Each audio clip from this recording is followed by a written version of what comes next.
أما بعد.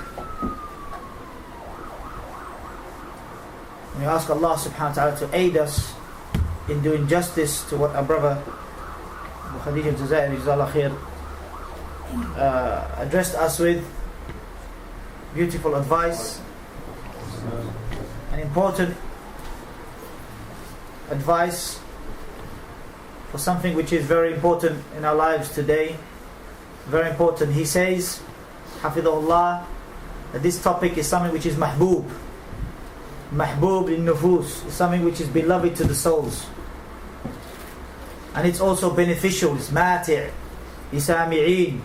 It is beneficial for those who hear, and nafi' lit-ta'i'in, and it's also beneficial for those who are obedient.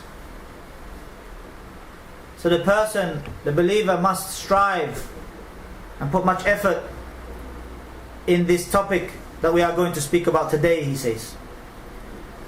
And also the person must give importance to this topic of adab, of etiquettes and akhlaq and mannerisms that everybody must clothe themselves with. And one of the scholars, Ibn Muflih rahimahullah, in his book Adab al-Shari'ah or Sharia, he said that La adab illa bi-shar'. There's no mannerism except in the legislation. Except in the legislation. And another scholar said, and he is Ibn Jama'ah, and a brother inshallah can correct us if any mistake that we make or any shortcoming, for indeed I stress that this is a summary, but I will not be able to do justice to this lecture that our brother gave, or not be able to do justice to it, but just a glimpse inshallah, due to the weight of the topic and due to the great preparation our brother has made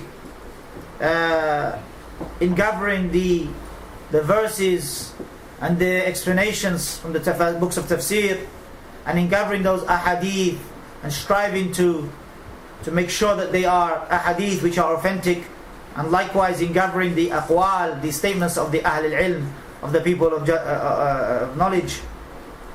Ibn Jama'ah rahimahullah, he said, and I quoted him as saying that with regards the adab, with regards the mannerisms, that it refers to the one who has witnessed the legislation and the one who has sane intellect, and that which the legislation has united upon. That is what is considered to be good manners, and that is what is considered to be etiquette. So good manners is that which comes from the legislation, the book of Allah and the sunnah of the Messenger ﷺ, in the understanding of the companions. And we who claim to be upon the path of Rasulullah ﷺ in the understanding of the companions, then we have first and foremost to be of those people who clothe themselves with good manners and good etiquette. For this akhlaq which the Messenger ﷺ came with, it is something which is honorable, something which is jalila jiddan, something which is honorable for a person to clothe himself with that. For it is the way of Ahl al-Ilm, the way of the people of knowledge, the way of the Salaf al-Saalih, the way of the pious predecessors, that they would learn the adab qabla talab. They would learn the mannerisms or the etiquette before they sought knowledge. Before they look for studying the deen of Allah, they would look at clothing themselves with good manners. Just like they would learn a verse from the Quran, they would learn good manners, he said. And they would strive many years in gaining good manners and clothing themselves with these correct etiquettes and being righteous. Many years they would strive to put their soul through this training session such that they would better their manners. So they would learn the khuluq, al-hasan, the good manners, in how to ask, in how to eat, in how to sleep, in how to speak, in how to respect others, and how to interact with the people, in how to interact with the Muslims, their relatives, their fathers, their mothers, and their children, and their brothers and their sisters, as well as how to interact with the people of knowledge, how to interact with the people of the book, the Jews and the Christians. For indeed this good manners is not restricted to only the Muslims. He says that the good manners is also to non-Muslims, that one shows good actions and good manners to non-Muslims. As Allah subhanahu wa ta'ala says, "Ud'u ila sabili rabbika bil hikmah." Call and invite to the way of your Lord with hikmah, with wisdom. وَالْمَوْعِظَةِ الْحَسَنَةِ وَالْمَوْعِظَةِ الْحَسَنَةِ, and with beautiful preaching. And this is general. This also includes the inviting the non-Muslims with good speech and good actions and good etiquette and good manners. Not a way of violence, showing them a way of anger and violence and harshness. This is not the way of the believer. Rather, Allah subhanahu wa ta'ala says, بِالَّتِي هِيَ أَحْسَنُ إِدْفَعْ بِالَّتِي هِيَ أَحْسَنُ. Push forward with one that is better. Be better than what has come to you. Be better. So the brother says, al-khuluq, al-khuluq. Good manners is what we have come here to speak about.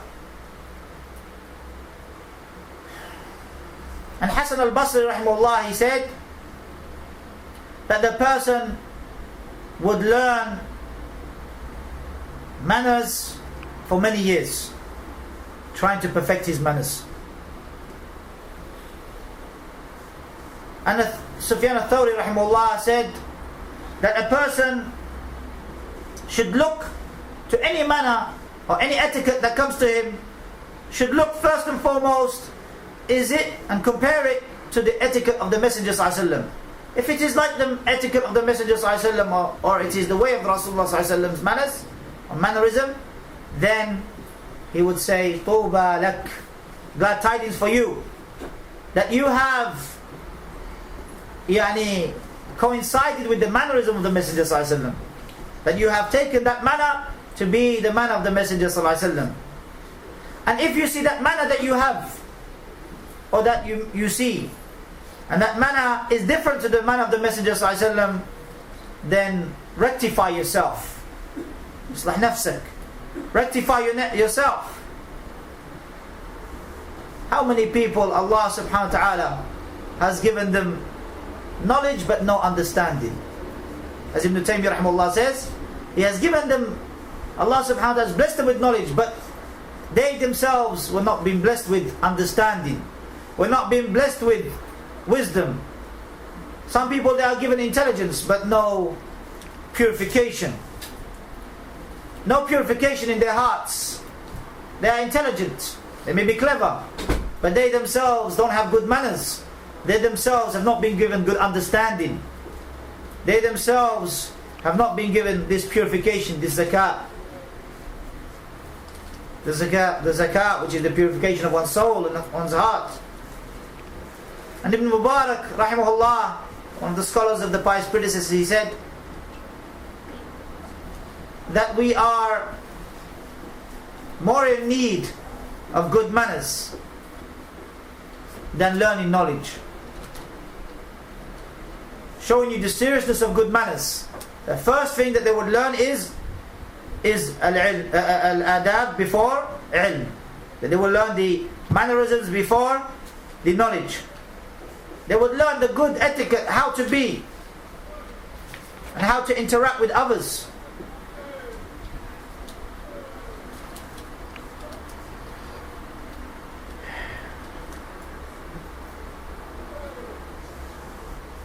So what is true knowledge?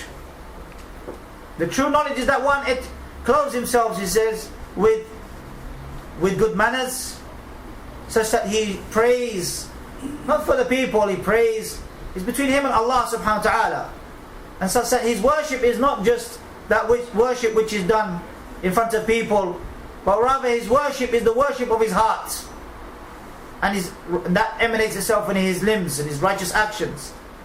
He gets closer to Allah subhanahu wa ta'ala with his good manners.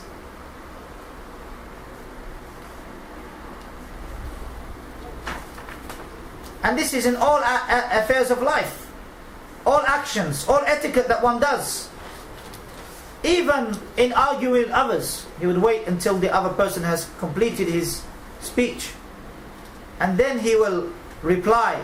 And some of the scholars, they wrote a book called Adab al-Munadara, and one of them is al-Shinqiti rahimahullah, Sahib Adwa al-Bayan. Adab al-Munadara, yani the mannerism of how to debate, how to argue, yani for those who are in that position. Rather, we find the opposite is true. Those who argue, they argue in order to raise themselves above the other person, the opponent. They argue with pride and arrogance and with haughtiness, instead of arguing in ways that are better in order to bring the truth in the other person's tongue.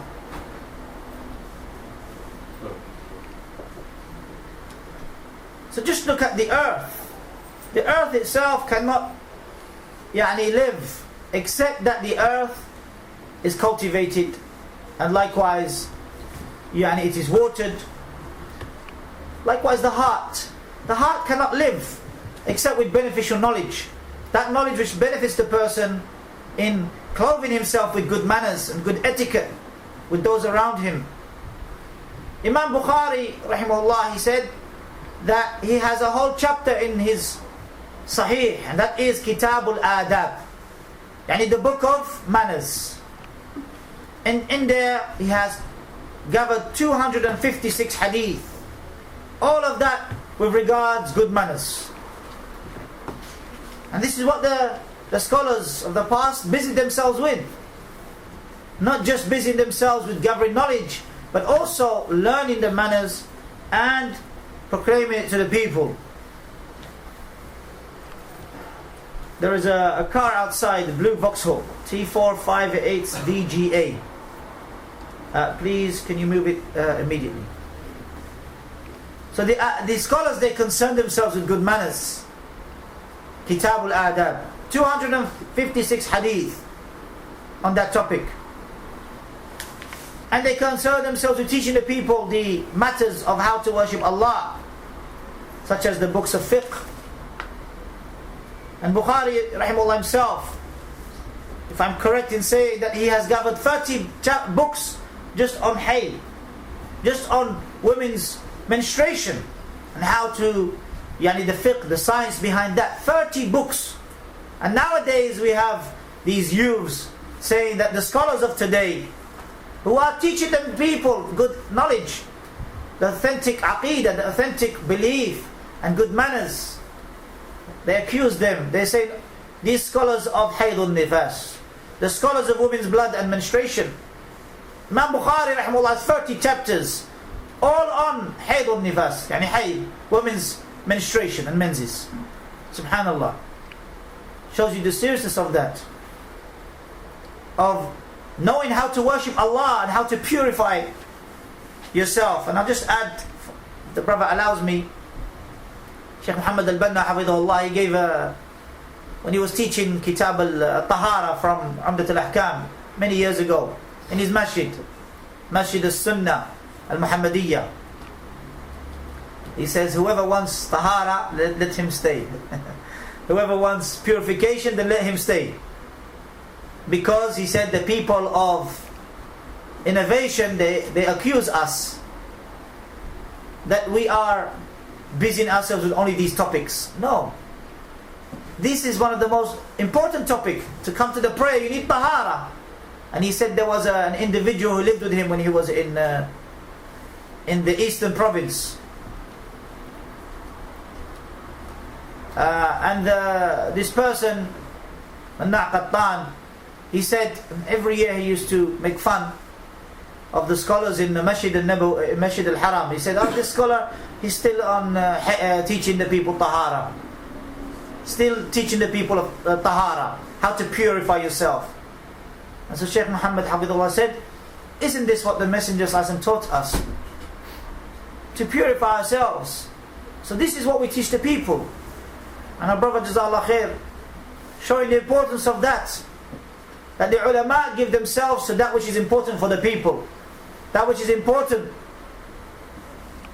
to benefit the people in their worship and in their belief, to save them from the hellfire. And you know the hadith about the person who will be punished in his grave because he didn't used to clean himself when he's urinating. كَانَ لَا يَسْتَتِرُ فِي بَوْلِهِ.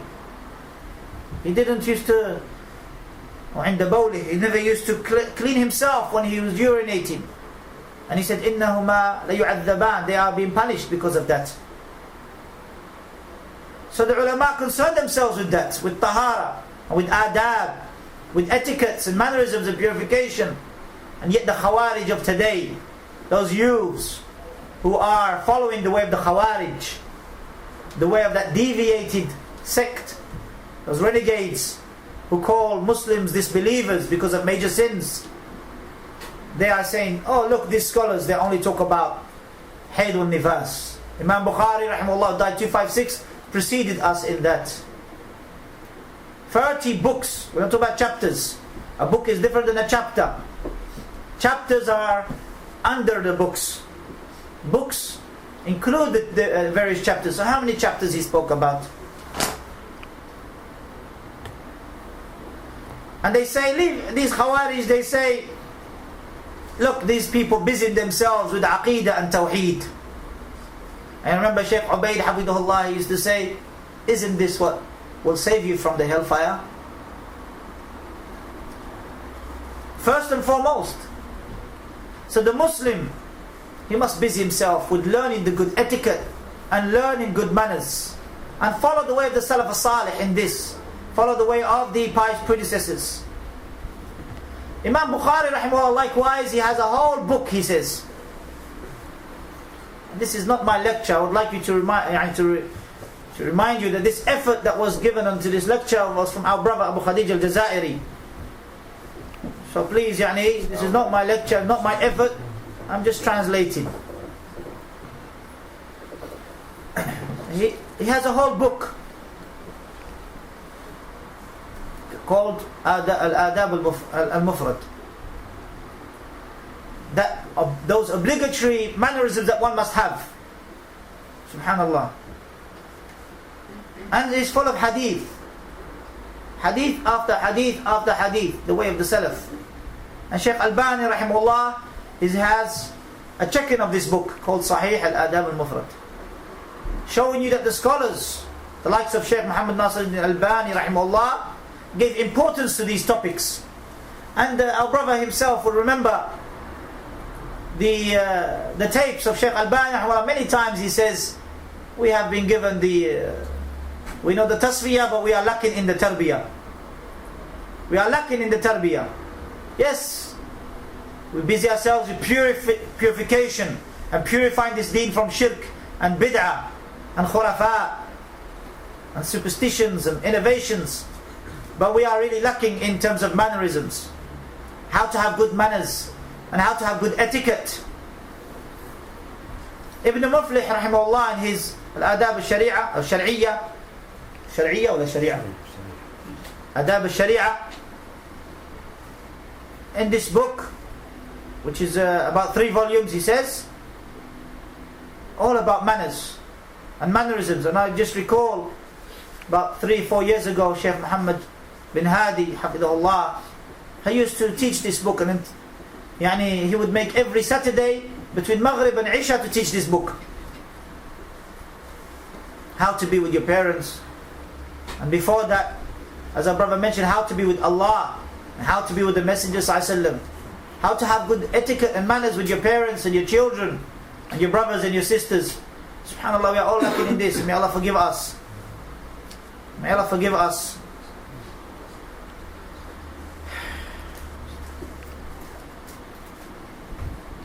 So those who ascribe to this blessed path, those who say that they are Salafi, there's no harm in saying that.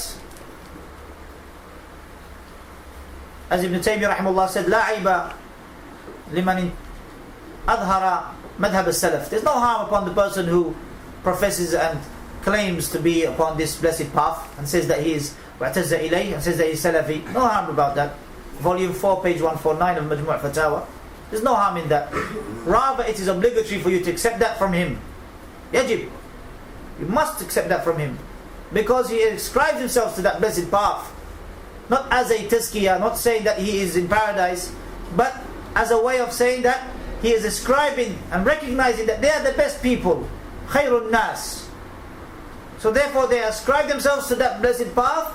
So therefore it is incumbent upon them that they are upon the mannerisms of, and that they follow the way of Rasulullah and the Sahaba radiallahu anhum in the mannerisms.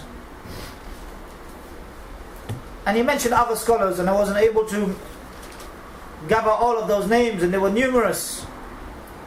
The likes of Abu Dawood, rahimahullah, scholar of hadith. And not just hadith, scholar of hadith, scholar of fiqh, scholar of aqidah. SubhanAllah. I remember Shaikh al-Ubaid, Habibullah, he explained the whole of Kitab al-Sunnah from Sunan Abi Dawood. This book is all about aqidah. All about aqidah. And in the rest of the book of hadith, you find how to worship Allah, fit matters, chapter headings, how to worship Allah. He has 500 hadith he gathers just on adab, just on how to have good manners. And likewise Ibn Hibban, the other scholar of hadith, rahimahullah, 600 hadith he gathered just on adab, just on mannerisms. And this shows you the importance they gave to this great topic. And one of the poets, one of the famous poets, he used to say, his name is Ahmad Shawqi, he used to say that إذا ذهبت الأخلاق ذهب الأمم, that if the mannerisms are lost, the nations are lost. And you are living in the land of the disbelievers, the land of the non-Muslims. So where is the fulfillment of one's oaths that one should be upon, even with the non-Muslims? Where is the truthfulness that we as Muslims should be, the most truthful people? Such that we even have good manners with the non-Muslims. We say good morning to them. And we see them even the way they have also in certain aspects when they apologize and they say please and so on and so forth. We see that in this land. But unfortunately, in many of the lands of the Muslims, we find instead of even asking in a polite way, we hear people say, give me, take, give me, without even being polite. But Shaykh Abdul Muhsin, he says, Hafidullah, he says, first and foremost, the good manners comes from the religion of Allah subhanahu wa ta'ala. So these are something that we have lost. Not something that we run after others to gain, but it's something we have lost. And we have fallen short in, and we have become deficient in. Because the Messenger said, بُعِثْتُ لأن أتم مكارم الأخلاق. I have been sent to complete good manners. صحيح إذا أخطأت ها لا تسكت ها أنا بشر يعني أنا أخطئ.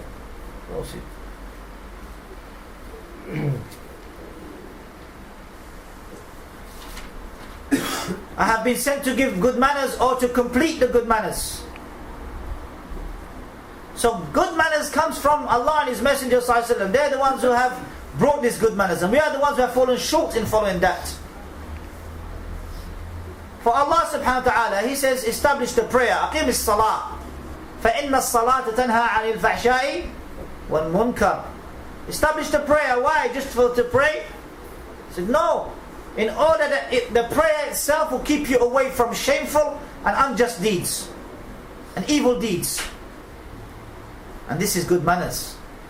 So good manners stems from you worshipping Allah subhanahu wa ta'ala, establishing the prayer correctly.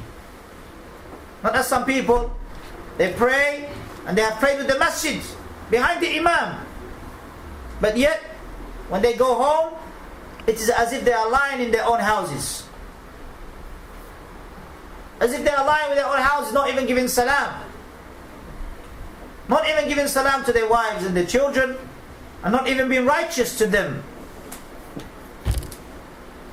and being abrupt. Where's the coffee? Where's the tea? SubhanAllah, you just prayed Salat al-Isha. Our brother said, you just prayed the Salah with the Imam. And maybe you prayed Taraweeh. How many rak'ahs? Long standing. And this is something which we see is even in Masjid al-Nabawi, Allahumma musta'an. People pray long prayer, crying, till the beard is maybe wet with one's tears. And as soon as they go to the car park, Allahumma musta'an, nobody gives you way. Rather, everybody is fighting to get out first. Allahumma musta'an. This is something which from myself, which I've added. And the person, he may have repented even more than 100 times a day. But yet we find him in this particular mannerism. A man came to Imam Ahmad rahimahullah and said, I made tawbah to Allah, I repented to Allah 100 times a day.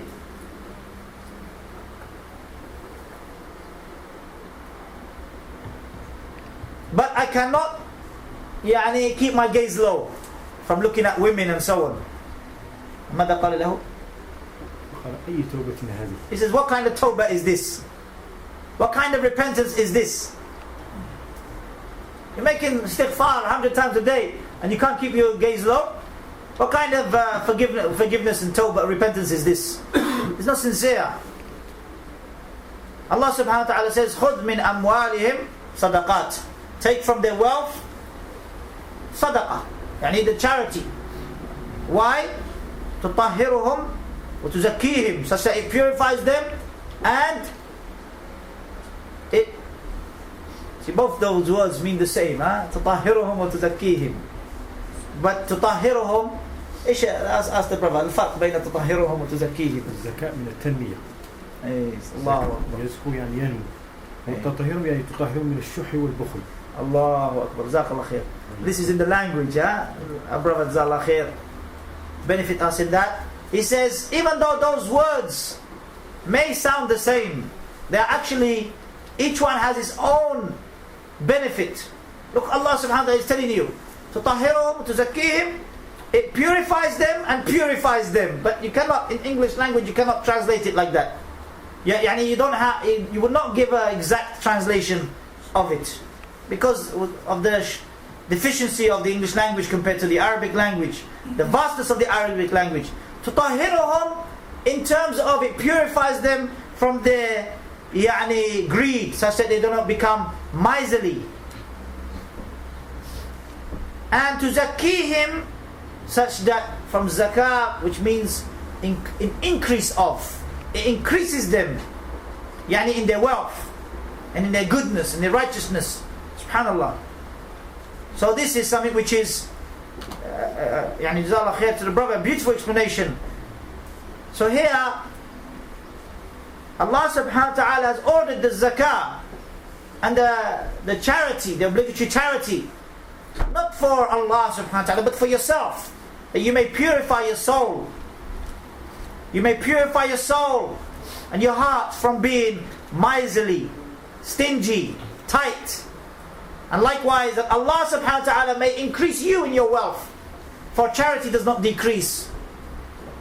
Does not decrease one's wealth. Rather, it only increases one's wealth. And then he mentioned that actually, shuh and bukhul itself, those two words, although they sound the same, although they may sound similar in meaning, but they are not. Because someone who has this shuh in himself, he is likewise bakhil. So this is one more. He has one more. Not only is he miserly, but he is bakhil. Further than that. And maybe a brother can explain, inshallah, the difference between the two even further. So if you want, I want to benefit, inshallah. Jazakallah khair. Al-bakhil والذي على الشح. البخيل مثلا يبخل في إنفاق الأموال. الله. لا يستطيع أن ينفق ماله لأنه بخيل. أبخل كان جف. أما الشحيح بخيل وأشد. لا يستطيع أن ينفق لكن يأخذ فقط. لكن لا يستطيع، لكن البخيل يستطيع أن ينفق، لكن بحرصه على نفسه. لكن الشحيح لا، لا ينفق أبدا قط قال الشيخ العثيمين فقط يريد أن يأخذ منك فهذا هو الشاهد لكن لا صحيح سبحان الله Allahu Akbar. So the bakhil is a person, as he says, one who's miserly, but his type of miserliness or his type of being very tight and very miserly is the sense that he will not give, but also he guards himself from not taking. But the bakhil, that's the bakhil. But the shahih, he doesn't give and he takes.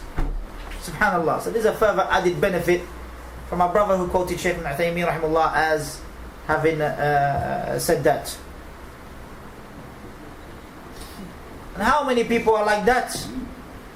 When they see poor people around them, they are not moved and they're not grieved, but rather he himself, he eats good, he says, but at the same time he's complacent. MashaAllah, he has enough for himself and he eats well, but he himself at the same time is complacent. And he asks, where's the bread? In such a ungrateful manner. And where is such and such? And where is such and such? If it's not in front of him. So having good manners is something great indeed. Look at Ibrahim alayhi salatu salam, he says. Ibrahim alayhi salatu salam, he addressed his father as Ya Abati. In Surah Maryam, each time Ya Abati, Ya Abati, Ya Abati. Oh my father, oh my father. While his father is not even a Muslim. A father who's worshipping idols, committing shirk with Allah, but yet he addressed him with such beautiful manners. Ya Abati, Ya Abati. Oh my father, oh my father. And look at nowadays how we address our own parents. And he said, as an example, Dad. It's so abrupt, in such an abrupt way, in such a horrible way. Seeking to order your father. Allahumma musta'an. Look at the Sahaba radiallahu anhum. They were the people with the best of manners. And very honorable indeed. And he quoted a hadith from Bukhari and Muslim, from Bara ibn Azib radiallahu anhu. When the Messenger ﷺ was at Baqi', the graveyard, which is in Medina, having at a janazah, at a funeral. He said, the Sahabi said that is as if on our heads were birds. It was so tranquil and so calm was the situation with the Sahaba, the Rasul ﷺ, as if upon our heads were birds. They wouldn't fly because we're so tranquil and so peaceful. The Sahaba, there were people who were loud and arrogant. People who were, when they traveled upon the land, when they traveled from place to place, they would travel with humility. As Allah subhanahu wa ta'ala says, وَعِبَادُ الرَّحْمَنِ الَّذِينَ يَمْشُونَ عَلَى الْأَرْضِ هَوْنًا. They're the Ibad al-Rahman, the slaves of al-Rahman, the most merciful. And our brother said, he didn't say Ibadullah. And the benefit he mentioned, because Rahmah in itself is this attribute of Rahmah, of mercy. It is an attribute which is muta'addi, an attribute which it's supposed to benefit others. So the person who has Rahmah is not only merciful to himself, but to others as well. So Ibadur Rahman, Allah subhanahu wa ta'ala is the most merciful, means that He delivers this mercy to whomsoever He wills. So Ibadur Rahman, and He made the idafa to Himself. And this is, as the ulama say, idafa to tashrif, the honor. Honoring these slaves who are upon this great stature or mannerism, if you like. And they are the Ibadur Rahman, because when they go on the land, they don't go with pride and arrogance looking down at others. And this is an additional benefit from Shaykh ibn Uthaimeen rahimahullah. And in Riyadh Salihin, he talks about the verse وَاخْفِضْ لَهُمَا جَنَاحَكَ من الرحمة وَاخْفِضْ لَهُمْ جَنَاحَ الذُّلِّ من الذل جناح الذل is humility. Allah subhanahu wa ta'ala says, and bring down your wings of mercy and and humility. Don't be arrogant to others, but rather bring down your wings to others. Be welcoming, be kind, be just. Shaikh al-Utaybi said, why did Allah use the example of a bird in this verse? He said, because the bird flies up high in the air. Allah subhanahu wa ta'ala does not want you to be like that, looking down at others. He wants you to go in the land, being humble. And even some of the scholars said that even if you were to wipe yourself on the ground, who are you? And as our brother mentioned the verse, you did not reach, in Surah Al-Luqman, you did not reach the mountain in height, nor did you travel over all the world. So who are you to be proud and arrogant and look down at others? Have you been blessed paradise already? You have not. So why not look, wish for your brother, wish for yourself?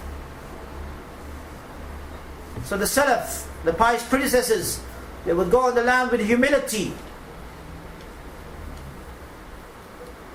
And Aisha radiallahu anha, when she saw a person walking in a particular way, and walking as if he is humble, so slow and so, she said he's just making it up.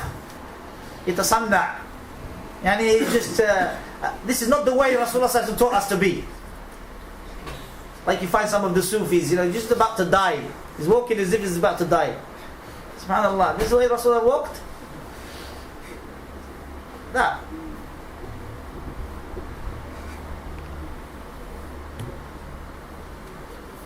So she said, the Prophet ﷺ would not walk like this. No, Umar ibn Khattab. And I remember there's a narration, a brother can remind me, one of the Sahaba, he saw somebody like this and he hit him. This is not the way we have been taught to be humble. So having good manners and having humility doesn't mean that you just walk in a made up way, such a way which is mutasanni', a way which is you make up yourself, invented.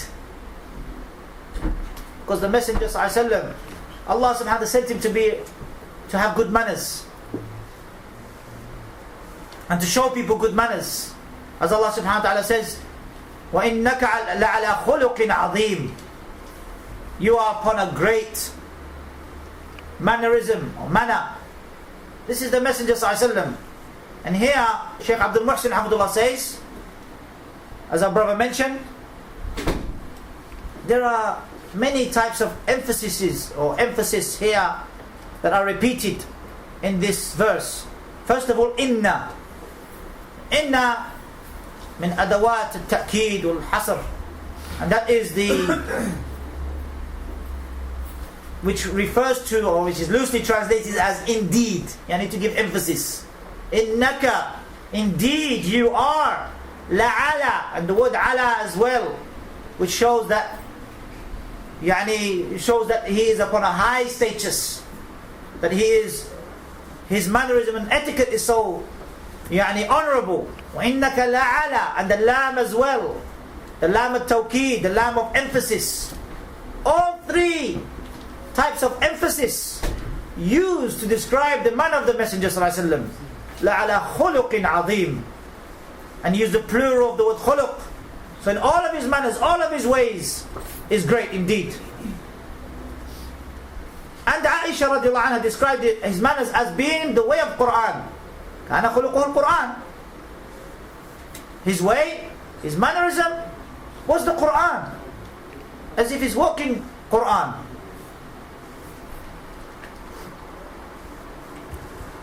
Not the way of others who don't choose to follow the mannerisms of the Messenger ﷺ, such that they may come on the Day of Judgment and their deeds are turned to dust, and he finds nothing for himself, just haba'an manthura. Allah subhanahu wa ta'ala says in Surah Al-Ahzab, لَقَدْ كَانَ لَكُمْ فِي رَسُولِ اللَّهِ أُسْوَةٌ حَسَنَةٌ لمن كان يرجو الله واليوم الآخر. Indeed, in the Messenger ﷺ, you have a beautiful example. For those who seek to meet Allah and prepare themselves for the last day.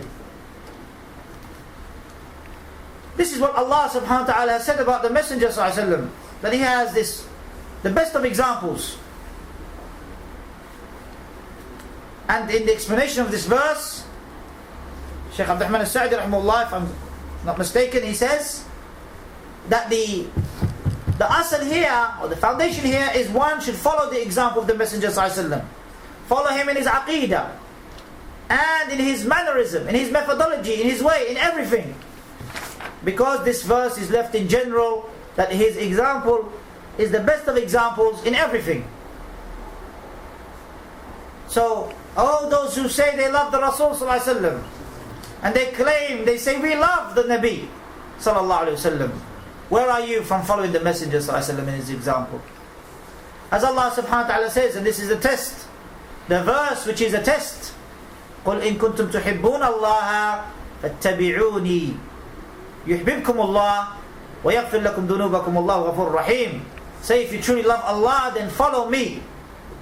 Follow the Messenger ﷺ, and Allah will love you and forgive you your sins.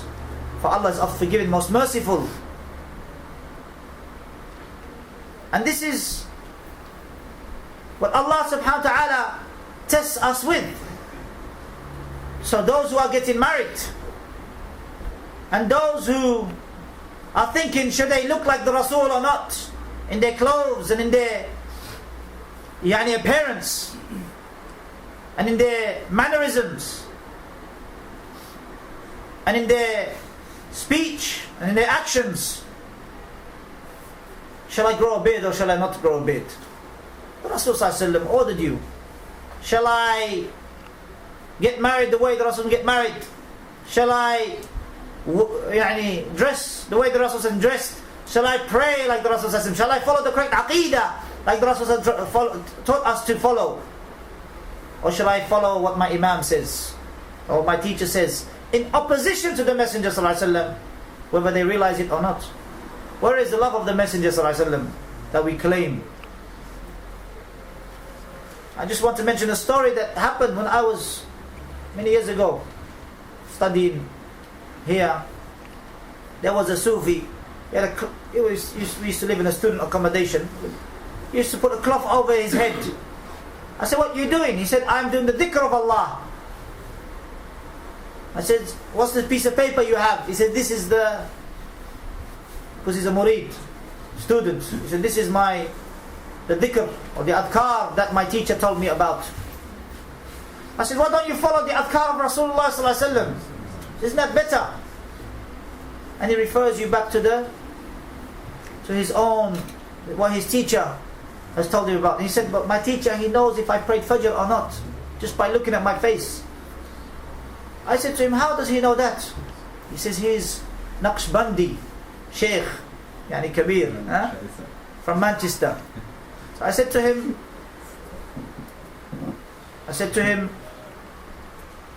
the Rasul ﷺ said that when a person does not pray Fajr in the morning and he wakes up after sunrise, then shaitan urinates in his ear.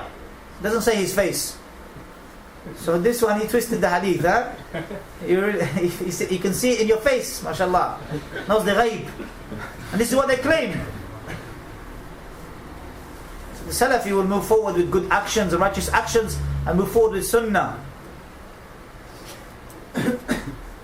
And Abu Darda, he mentioned, he said, مَا مِن شَيْءٍ أَثْقَلْ, that the Messenger said, مَا مِن شَيْءٍ أَثْقَلْ ما من شيء أثقل في الميزان يوم القيامة من حسن الخلق وإن الله يبغض الفاحش البذيء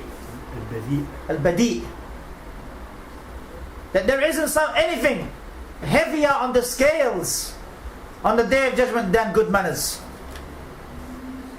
And Allah subhanahu wa ta'ala hates, He dislikes and He abhors that one has bad manners. And he brings fahsha, yani evil, and he's unjust. And badi' means lowly, something which is so low in the person's manners, not honorable. Allah subhanahu wa ta'ala hates that. And our brother said, even to the extent that we find amongst the Muslims, unfortunately, we have bad manners to each other. He said one time he was in a mosque, and some brothers with, mashallah, outwardly you think sunnah, mashallah, beards and so on, you think they're following the sunnah, but yet they make fun of a sister walking with niqab and say, look, ninja. Alhamdulillah, making fun of other Muslims, making fun of the deen of Allah subhanahu wa ta'ala. This is the way of the Bedouins, the way of people who are harsh and dry in their mannerisms, people who don't have any honor. Look at the way of Musa alayhi salam, and the way of Isa alayhi salam, and Harun. Are you making fun of them? All the messengers came with that. They had beards. You make fun of that? And we hear some people, they make fun of the beards and they say, look, of other Muslims making fun of the deen of Allah subhanahu wa ta'ala. This is the way of the Bedouins, the way of people who are harsh and dry in their mannerisms, people who don't have any honor. Look at the way of Musa alayhi salam, and the way of Isa alayhi salam, and Harun. Are you making fun of them? All the messengers came with that.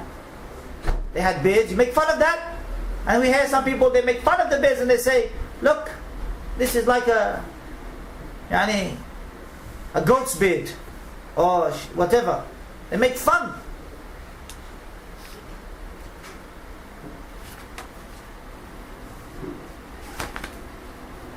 So where have we become? How low have we become with regards not following the Messenger ﷺ in honouring his way and honouring what he has come with good manners?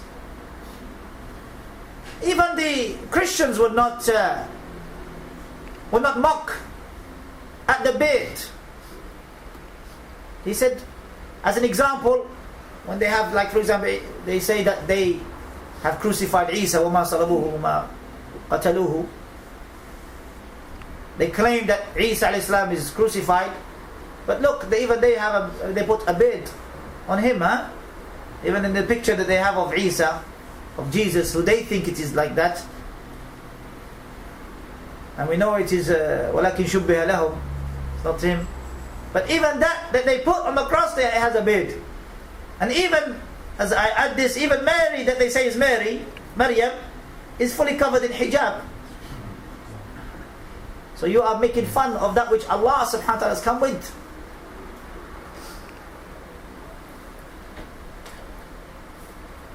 Even he said the worshippers of cows and idols, they will not say this. They don't make fun like this. It's not something which they spend their pastime doing. He says, indeed, we have to clean our hearts. We have to return to Allah subhanahu wa ta'ala. Just like when you go to the MOT place and he says, when you check your car, we have to check our hearts. You do that on a yearly basis, huh? A yearly basis you check the car, huh? But when it comes to your heart, Allahumma musta'an. The Messenger ﷺ said about the man who is muflis. He says, Man al-muflis. Who is the muflis? The one who is has no money. And no, this is what is understood. But it's not the one who has no money and who's wretched. The Messenger ﷺ said, who is the wretched one? They thought that it was some person who has no money and no wealth. He said, no. The one who's muflis, he's the one who will come on the Day of Judgment, and he has insulted this one, and he has backbitten this one, and he has slandered this one, and he has lied to this one and that one, such that the people will come and take from his good deeds on the Day of Judgment. And if he has no good deeds, or his good deeds finish, then they will give him from his evil deeds, from their own evil deeds. So further and further he will be in the pit of the hellfire. Allahu musta'an. And he took other people's wealth, and he cheated this one, and he stole this and he stole that. This is the muflis. Come on a day of judgment, he has done nothing, brought no good. Like we find some of these Khawarij who say we live in Dar al-Harb. They say this country that they're living in is such an easy life, taken from the government. Even they get dwelling, they have their own dwelling, and yet they say we live in Dar al-Harb. Which harb are you in? Which war are you in? Yes, this is Dar al-Kufr, now the disbelievers. But how you say Dar al-Harb? And so therefore they say we can steal from the booty. Which booty? Which jihad did you fight? And so they go to Marks and Spencer's and they get not anything, the brother said. They get the best grapes and the pomegranates, all the expensive stuff, huh? Astaghfirullah al-Azim. Khawarij, huh? Shaykh Rabi' said the Khawarij before better than the Khawarij now. The Khawarij in the time of the Sahaba, they would not lie and cheat like that, because these are major sins and they were afraid of falling into major sins. But the Khawarij now, they lie, they cheat, they do all the evil that you can think of. Naam. Alhamdulillah for Islam and Sunnah. Because their path, no matter how good their Arabic is, and it is very poor indeed, no matter how many ahadith they quote, and it is indeed deficient and crooked, their understanding is corrupt. Their understanding is corrupt. And they say, go to their youths who follow them, go and bomb yourself, go and kill yourself, go and commit. What about you?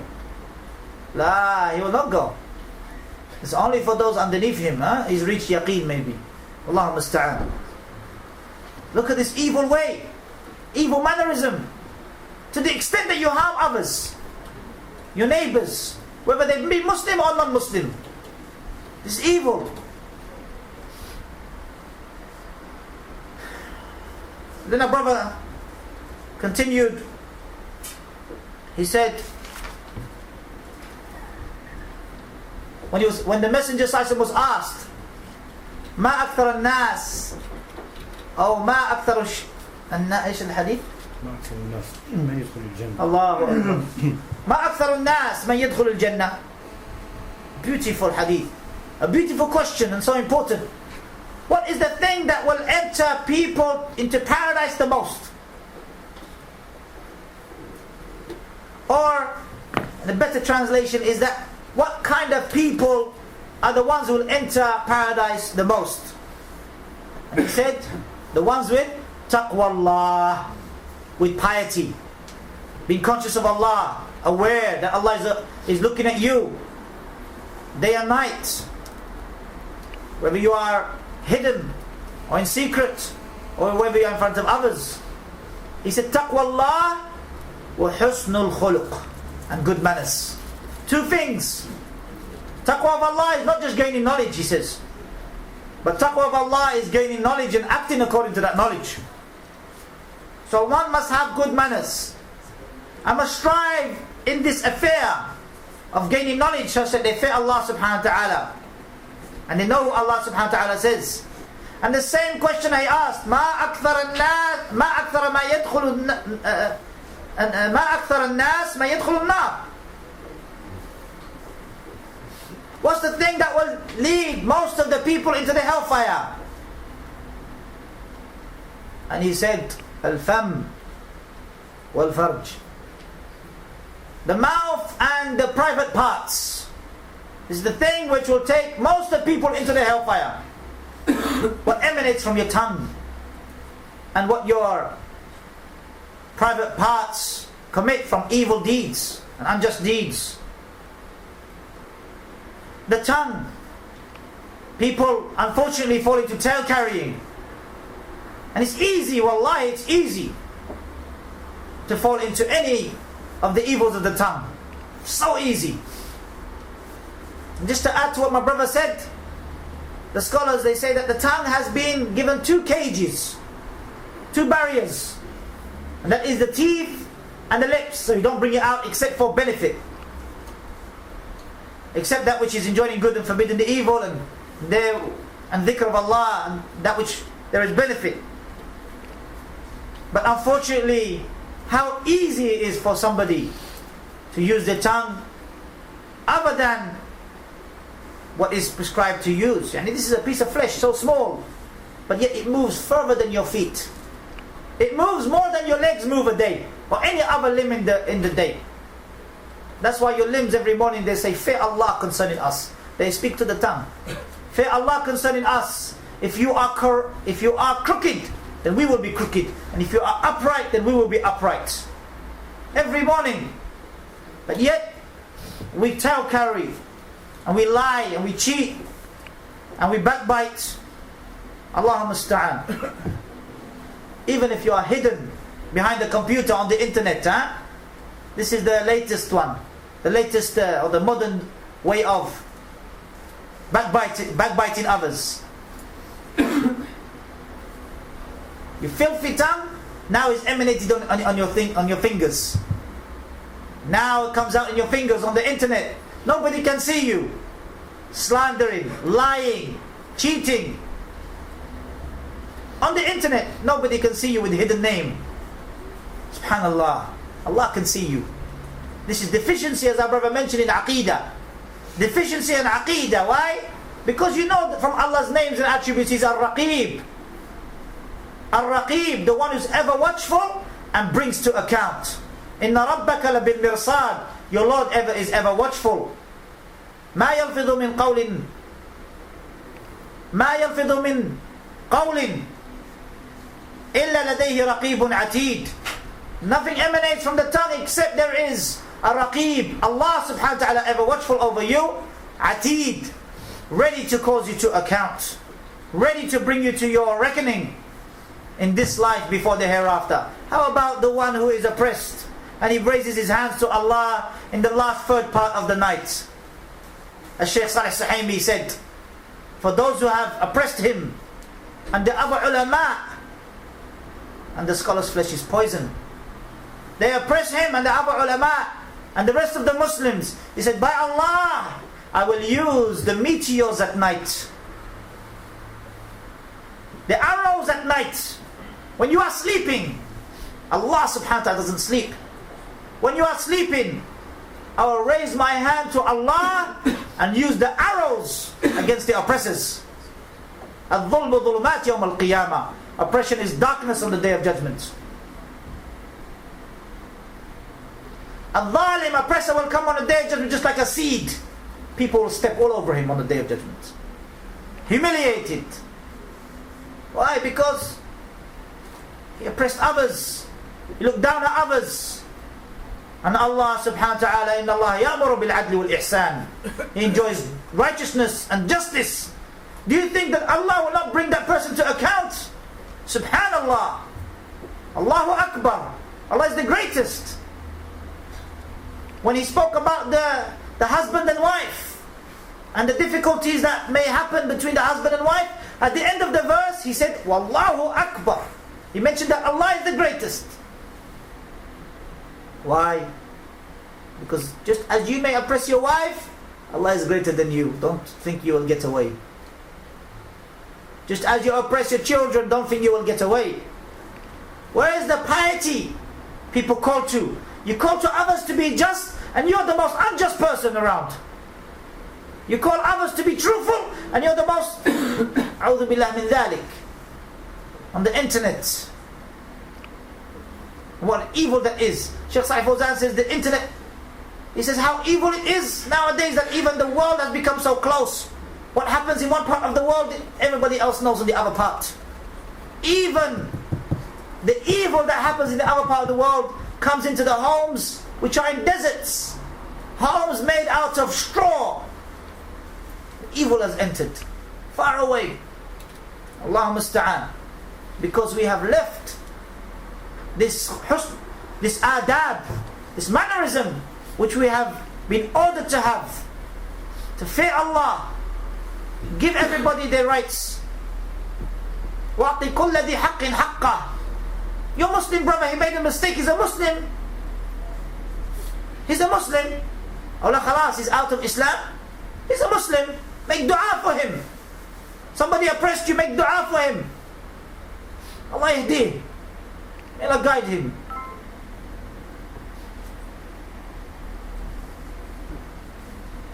Hadith of Mu'adh ibn Jabal, the Prophet mentioned, hadith which is in Tirmidhi, and it is authentic. Mu'adh ibn Jabal radiallahu anhu, he said, shall we be accountable for what our tongue say? SubhanAllah, because the Messenger sallallahu before that he said, and the thing which encompasses all of these things that I have mentioned, from salah, siyah, all of those things that he has mentioned, he said the thing which is malika dhalika kulli, all of that encompasses all of that, or is the utmost affair of all of those things is the tongue.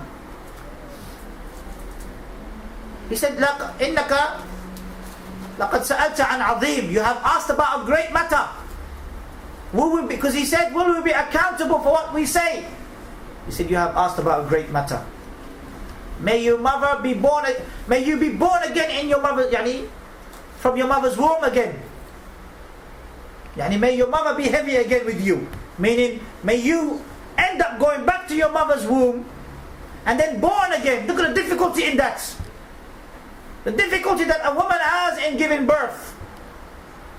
And thereafter,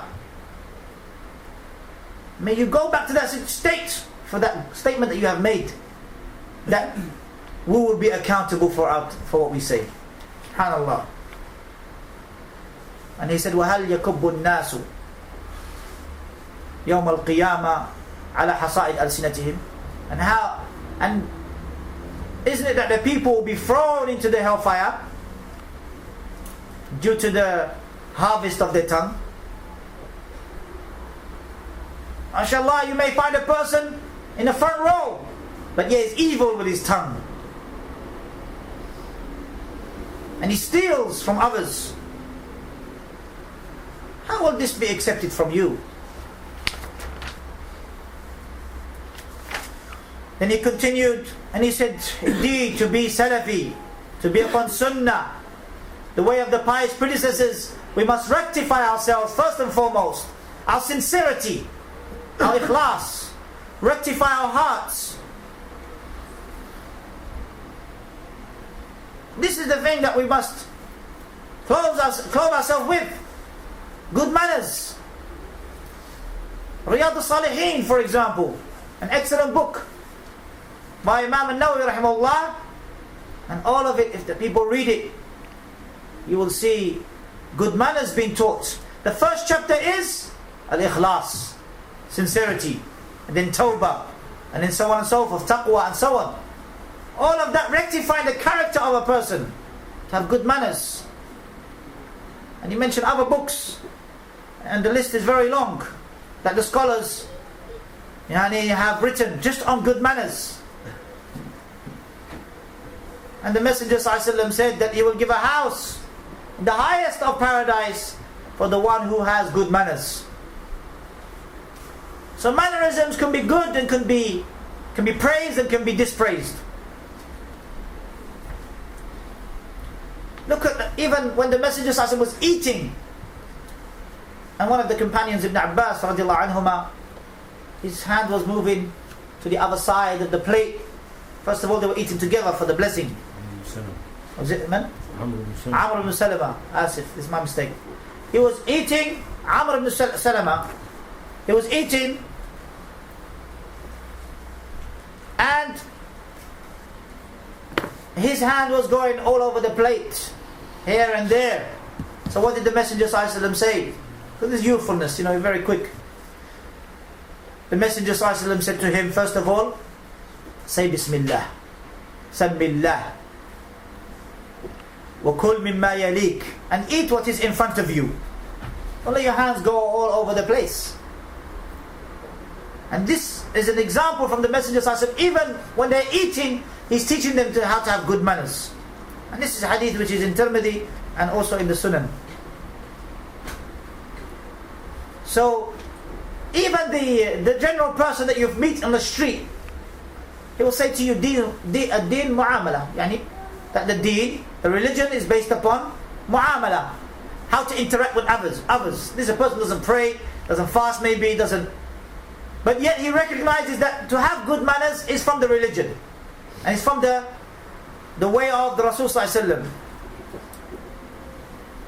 Even how to have relations with your family, your spouse, the Messenger sallallahu alaihi wasallam has taught us with good manners.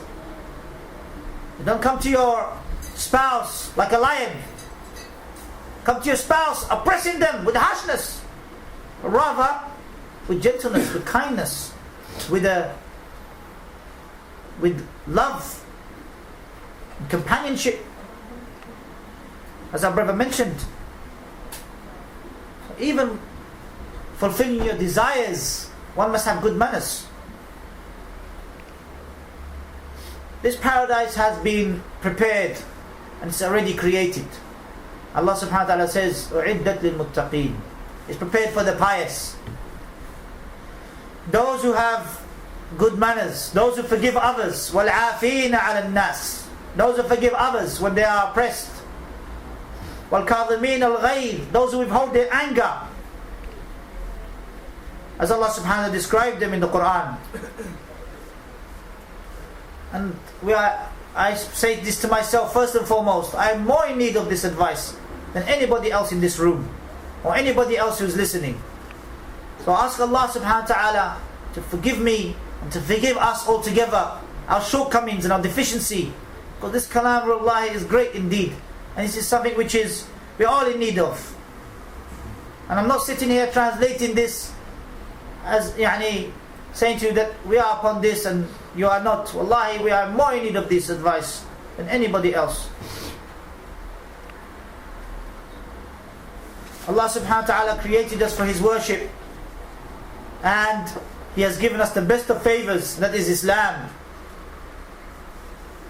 And the way of a Muslim should be a way of honor, the way of tranquility. Because the Messenger ﷺ said, hadith in Bukhari, the best of you are those who have good manners. He has good manners, husnul khuluq.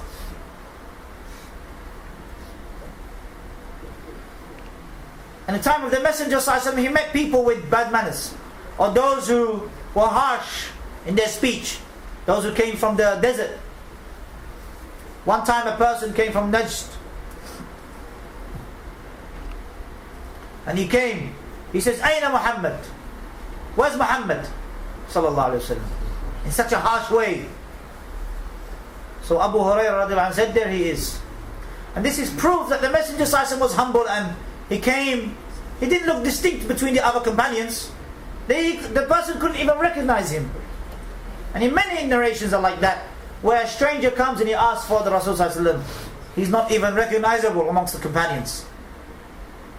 He said, that is over there, the white man who is reclining. That is the Messenger ﷺ. Nowadays, our brother mentioned, a person who has a PhD in Islamic studies, or he is somebody who is looked upon with, and he himself sees himself as someone big, and someone who has been given something, and he looks down at others. And he says, where did you study then? He looks down at others. This is not the way of Rasul ﷺ. The Rasul ﷺ was humble, not proud and arrogant. The Rasul ﷺ was not arrogant. He wished guidance for others, not like some people. Allahumma sta'an, they've been given that which is a blessing from Allah, but they say to their brother, as for you, I'll just give you salam. Where's the etiquette? The brothers come to you, as for you, I'll just give you salam. Here's a brother who's Salafi like you, following the way of the Salaf Saalih, but he made a mistake. Or maybe you're the one who made a mistake. but you're arrogant and haughty. You have to learn from your mistakes.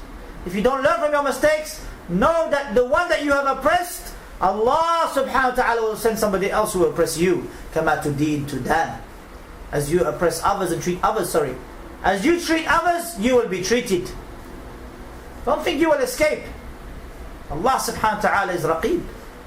Allah subhanahu wa ta'ala is just and He's ever watchful, brings to account.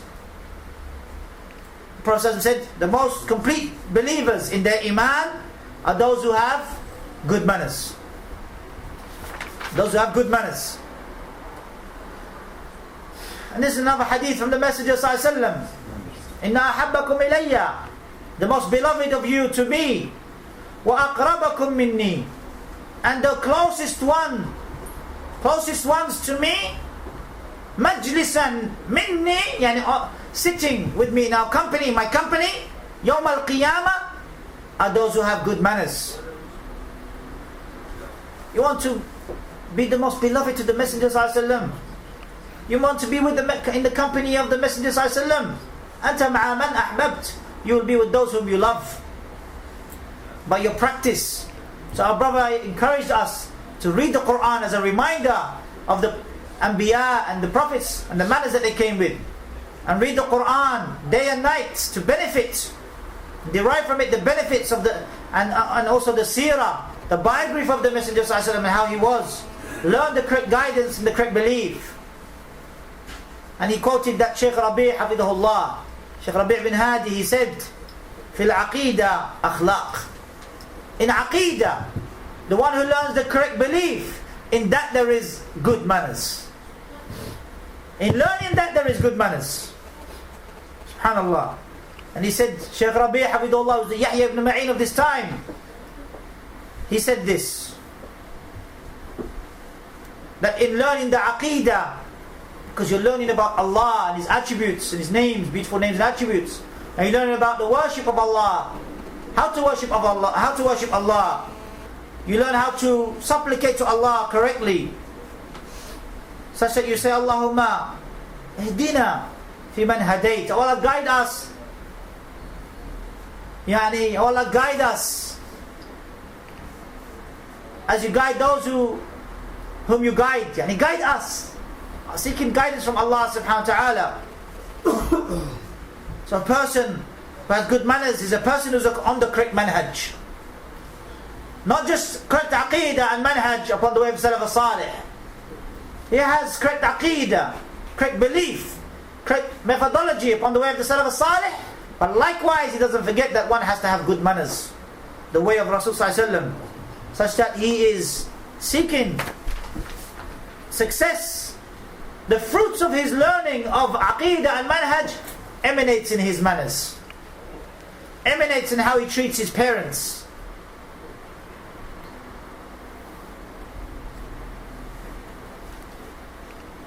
emanates in how he treats his wife and children. And then he moved on to mention another list of books, all on mannerisms that the scholars have mentioned. He said, unfortunately, we find some people, when they enter their houses, they're like Fir'aun. So much harshness, so much anger. Rather than saying to their wives, how are you today? How's your situation? Rather than saying to their parents, do you need any help? When he sits down to eat, he's the first one to eat, not waiting for his parents, outstretching his legs, not waiting for his parents. His father may be hungry, his mother may be ill, and yet he doesn't ask about them. Look at the way of Musa alayhi salatu salam.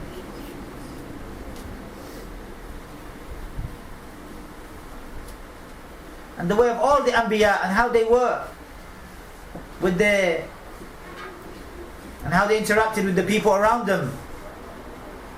So those who carry the Quran and the Sunnah, they have to have the manners of the Quran and the Sunnah.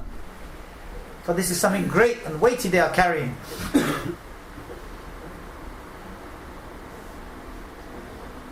He says sometimes you find a person who says this is upon the correct way, but unfortunately he lacks in his mannerism. So when an elderly person comes, he doesn't offer him anything. He doesn't even put him in front of him. Rather, he would eat first before that elderly person. Subhanallah, I'll just give you an example of one of the Mashaikh, Shaykh Muhammad Abdulilaah Lahmami. When you go to his house, and he invites you to his house, and look at the manners that he has.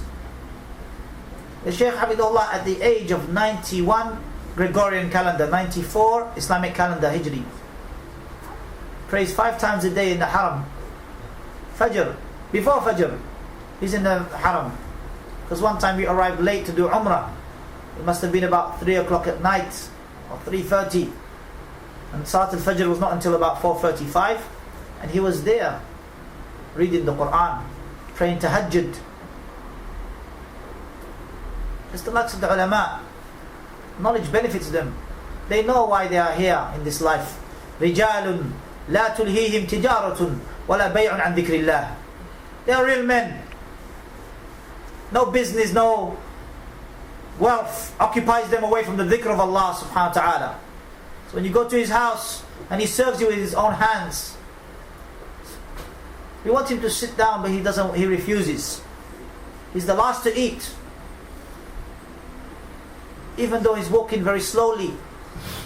He's the last to eat, and the last person he will serve is himself. We try to serve him and he says a man is not served in his own house. We serve you. You're the guest. SubhanAllah. Where is this nowadays? Maybe you go to somebody's house, he says the tea bags are in the cupboard. Allahu musta'an. Or maybe you don't even get that. So look at the adab. Even some of the scholars, he said that, like the likes of Muhammad Wahab rahimahullah wrote a book called Adab Masjid al-Salah. The mannerism of how to come to the prayer. Some people, they rush to the salah. No. And if you come to the prayer, tuha wa antum tamshun, come to it while you are walking. Not with sa'i, not with running. Come to it by walking with tranquility.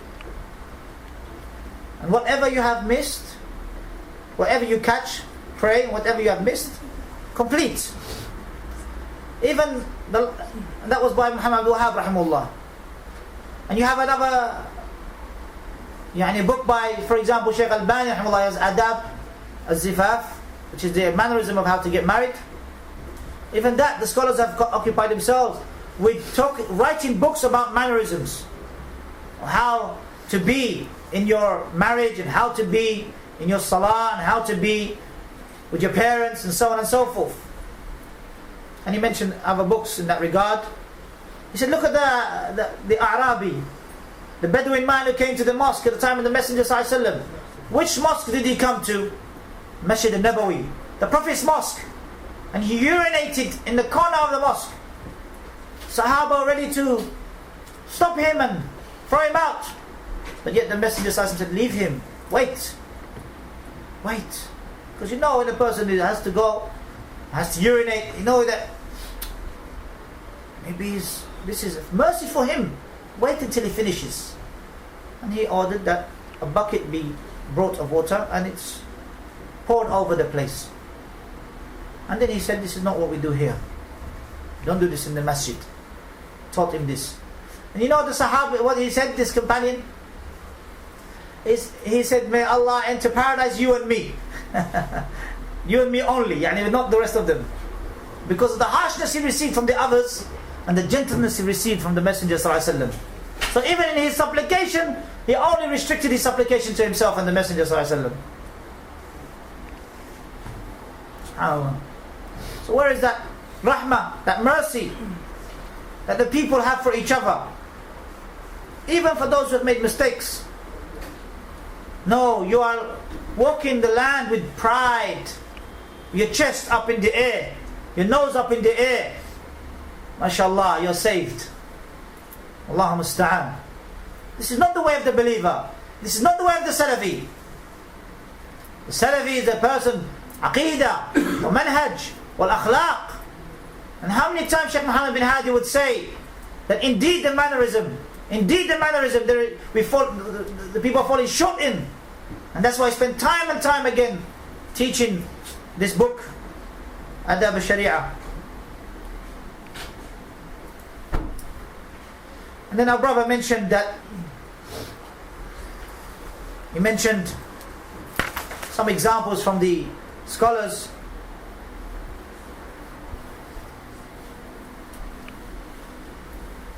And the mannerism of the Messenger ﷺ as well, likewise he mentioned. And I'm just going to paraphrase this because it's quite a lot. We have reached only halfway of what I wrote, let alone what the brother has written. Allahu musta'an. Brother, he encouraged us to have hilm, to have forbearance and give people time. Give people time, don't rush for people to be guided. Don't rush like the youths rush for things to happen overnight. Don't be hasty, but rather have gentleness and kindness with the people. Be forbearing, be patient with the people. The Messenger ﷺ said to the companions, when Khabbab ibn Arat radiallahu anhu, when he complained to the Messenger ﷺ when he was sitting down at the shade of under the shade of the Kaaba, and he said, when he complained about the situation and the persecution that the Muslims were going through in Mecca, Awwaloon, the Sabiqoon al-Awwaloon, the Muhajirun, those who strove to bring us this religion by being persecuted while being in Mecca. Khabbab radiallahu anhu complained to the Messenger ﷺ. He said, don't you see what's going on around us? Make dua, supplicate to Allah to remove this affliction. The Messenger ﷺ said, before you there was a time when a person will be split into two because of his religion, and his back will be scraped with a metal-like comb. His skin will be scraped, but that will not take him away from his religion. He will firm, and after you will come a time of security and peace, where a rider from Sana'a to Hadr al-Maut, he will not fear anything but Allah and the wolf upon his sheep. وَلَكِنَّكُمْ قَوْمٌ تَسْتَعْجِلُونَ. But you are people who are hasty. He's talking to who? The Sahaba radiallahu anhum. So how about us? How hasty we are.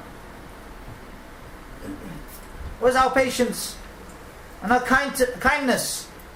He said that knowledge should benefit you. Knowledge should appear in your silence, not appear in your talking too much. Knowledge that benefits a person is that he's a person who has long periods of silence. A person who doesn't talk unless it's beneficial. And he gave an example of one of the scholars, Shaikh al-Haydan, Hafidhahullah, who teaches in Riyadh and likewise in the Haram in Mecca. A youth came to him and he started trying to compete with the Shaykh in knowledge, and started bringing out the data that he had memorized. So the Shaykh said, how old are you? He said, 21. He said, before your father got married, I know this mas'ala that you're talking about. Before your father got married, I have studied this mas'ala. SubhanAllah. And you find those kind of youths who are like that. They learn the knowledge to compete with the scholars, to think as though they know something, as if they have something, instead of being humble to Allah subhanahu wa ta'ala. Likewise, Shaykh bin Baz rahimahullah, he mentioned the story of Shaykh bin Baz, where a youth had attended one of his classes. It seems like from what our brother mentioned is Bulugh al-Maram. And he interrupted the Shaykh and said, no, Shaykh, this hadith was not reported by so and so, but rather it is reported in Bulugh al-Maram. Maybe it was another book he was teaching, Allahu a'lam. But the youth said, and he was basically competing with the Shaykh, saying, no, in such an arrogant and rude manner. Not that that is not allowed to correct the scholar. This is allowed, but with etiquette, with sincerity. And this person began to speak over the Sheikh's speech. وماذا حصل في النهاية؟ قال أتي بالكتاب. ها؟ هذا قال الشيخ قال له أتي بالكتاب. يعني كتاب الطهارة. So the Shaikh said, bring the book. So he brought the book. وبعدين قال اقرأ الحديث. So he said, read the hadith. الحديث هو موجود لكن غير مخرج. So the hadith is there, but it's not been it's not a hadith which is narrated from by Ibn Hajar in Bulugh al-Maram, but it's something which is added. هكذا. أيوة. يعني معنى ذلك أن الطالب أخطأ. Which means that the student himself, he was mistaken. It's not a hadith which has been reported and as a way from Ibn Hajar in Bulugh al-Maram, but it's a hadith which is there, is quoted. But it's not something which has been narrated and reported there. So, in consequence, the student, he was wrong in his report, and he was mistaken. So he was hasty. And likewise, he mentioned the story of Shaykh Uthaimeen rahimahullah. بالنسبة لشيخ Uthaimeen rahimahullah, ماذا حصل؟ هذاك الرجل كان الشيخ كان في منى. And Shaykh at this time was in Mina, in the time of Hajj. And this person was talking and talking and talking in front of the people while the Shaykh is there. والشيخ كان يتأنى معه كان حليم معه في الأخير. The Shaykh was trying to be forbearing with him and patient with the man. ففي الأخير هذاك ما أراد من ما فهم من الشيخ هذاك. In the end, he didn't understand what the Shaykh was trying to say to him. في الأخير قال إما تجلس معنا ولا الشيخ قال كذا. قال تقوم من المجلس. So in the end, the Shaykh said to him, either you sit with us or you get up from the majlis. And subhanallah, you find this. The ulama came to teach. And you find somebody competing with the alim and trying to be arrogant and haughty in front of the alim. And I remember Shaykh Ubaid himself, Abdulilaah, in his majlis. And the Shaykh Abdulilaah is teaching, and somebody else saying, yeah, but Shaykh, there's another opinion. And he tries to bring all the other proofs and this. So the Shaykh bangs the table to get his attention and says, we know that's other opinion, but this is my opinion that I'm mentioning. So don't you impose your opinion on me. No, anybody impose their opinion on anybody else. Rather, I'm just giving you that which I understand, that which I have learned from the ulama. Unfortunately, you find youths like this. They think they read the mas'ala and they know the whole religion. And that's why Shaykh Uthaimeen mentions Kitab al-Ilm. He says that the difference between an alim, a scholar, and somebody else who tries to be a scholar, or is not at that level, he may be a talib ilm, he may be ignorant, is that an alim, if you ask him in all areas of ilm, he's a scholar in those areas. Ask him about tahara, salah, siyam, aqidah, inheritance, mawarith, all of that, he's a scholar in each and every one of those abwab. But you ask this person, in one bab, mashallah, he has some knowledge. Take him out of that, he is lost. That's not an alim. Alim is the one who knows in all of those affairs. And this you see with the ulama, when they are asked about any, from all directions, he gives you the answer. So our brother mentioned that we have to be, we have to have good manners. And we have to ask Allah subhanahu wa ta'ala for this. Because there was a companion at the time of the Messenger ﷺ who, when a group of people came from visiting the Messenger ﷺ, the rest of the Sahaba got up quickly and tried to meet these people. But this Sahabi, he went and he cleaned himself and he put perfume on, and he basically prepared. So the Messenger ﷺ said, come and sit next to me, to this Sahabi. And his name was Ismail? Ashij ibn Abdul Qais. Ashij ibn Abdul Qais. That's the name of the companion. And he said, sit next to me. And then he said to him, Allah subhanahu wa ta'ala loves this mannerism that you have. He said, is it something which I have been given by Allah, or something that something which I gained through training or whatever? He said, no, this is something which Allah subhanahu wa ta'ala has given you. So he was so pleased that Allah subhanahu wa ta'ala gave him this mannerism. So look at the Messenger sallallahu alaihi wasallam. He brought forward this person who has good manners to sit next to him. Brought him closer to him. And look at then the Prophet mentioned that even the disbelievers, they knew the Messenger sallallahu alaihi wasallam was a person of truth. A person who truthful speech. When he would speak with truthfulness, because he was called al-Ameen, the one who is the most truthful, yani the truthful in this time, al-Ameen. And when he was given prophethood, when he went to Hira and he came back trembling, and he wanted his wife Khadija radiallahu anha, the first female Muslim, he wanted her to wrap him with some clothes, or wrap him with a blanket, due to him shivering from what he has just seen. And after he told Khadija radiallahu anha of what he had seen and so on, he said that indeed Allah subhanahu wa ta'ala will not leave you to perish, and He will not leave you, except that He will protect you and so on. Because why? And then she gave examples due to his good manners. Because you yourself bring the ties together. And you yourselves, whenever you give in full. And you yourself, whenever you meet a poor person, a miskeen, then someone is in need, you help them. And you yourself are good to the guests. So she used as an example of Allah protecting the Messenger ﷺ, those affairs of good manners.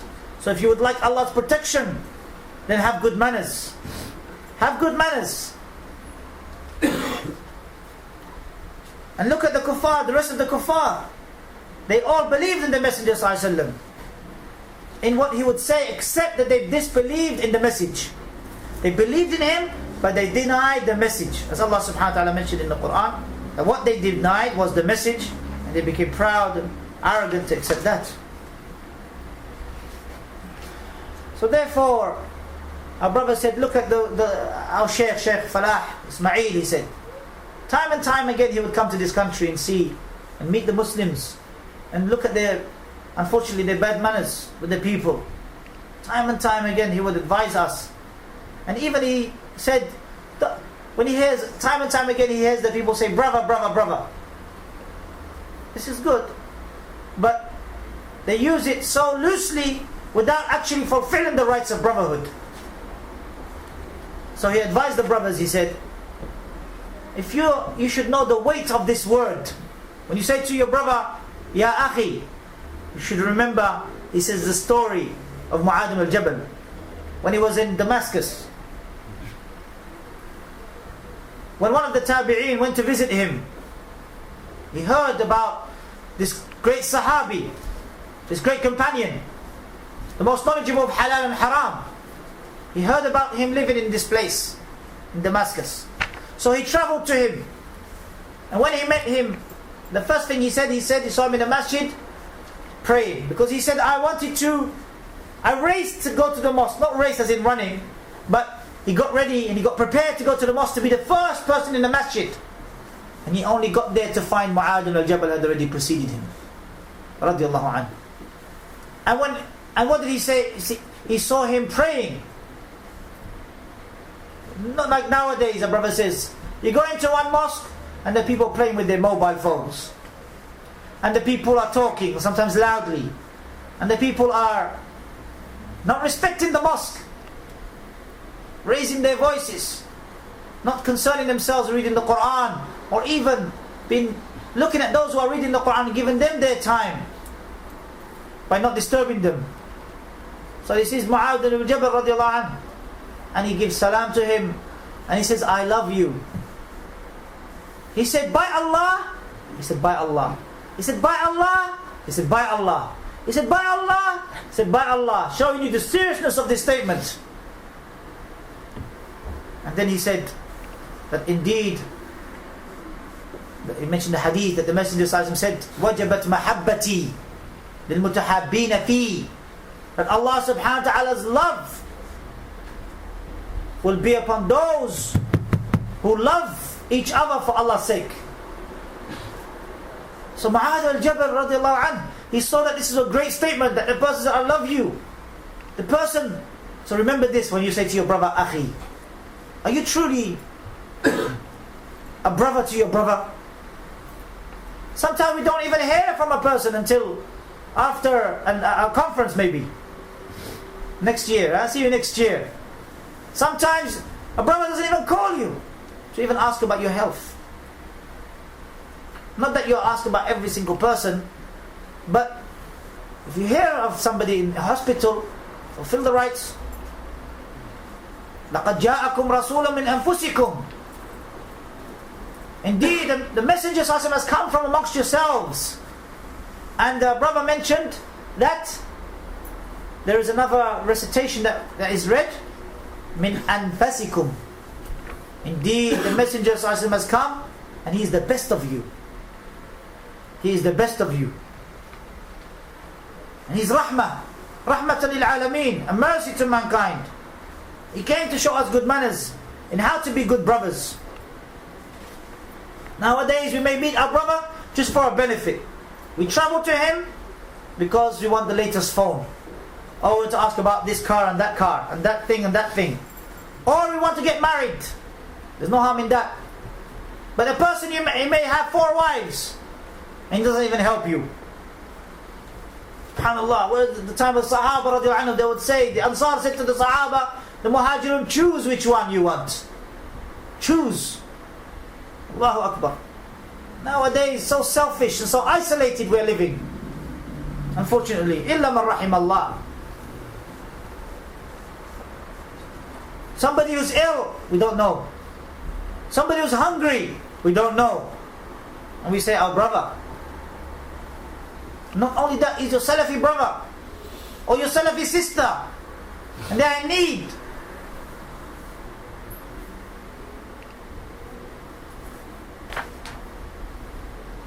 They need maybe some helping hand, some money. They need to get married maybe. So time and time again the scholars, they would advise us to have good manners. And they will explain what good manners is. That which is general and that which is specific. Allah subhanahu wa ta'ala says, قُوْ أَنفُسَكُمْ وَأَهْلِكُمْ نَارًا. Save yourselves and your families. That means in the tafsir, teach them good manners, how to eat, and how to sit, and how to be with the guests, and how to walk. When we come to the masajid, we respect the mosques. Not speaking loudly, because the ankar al-aswat,